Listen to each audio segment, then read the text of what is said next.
how to add or remove apps to deep sleeping apps on the Samsung Galaxy S24 series. First, tap on the home button to go back to the home screen. From the home screen, swipe down at the top to open up quick settings. In here, tap on the settings icon. Next, in the settings page, we scroll down and then tap on battery. From here, go down and tap on background usage limits.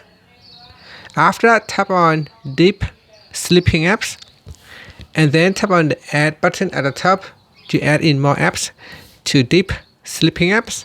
So from here, I can choose, say, Amazon Shopping, Android Auto, Apple Music.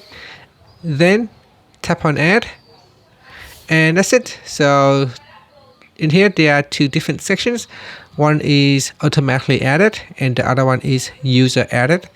So to remove apps from the deep sleeping app, tap on the more button, then tap on remove.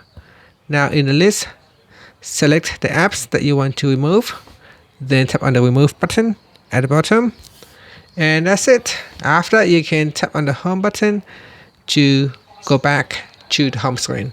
Thank you for watching this video. Please like and subscribe to my channel for more videos.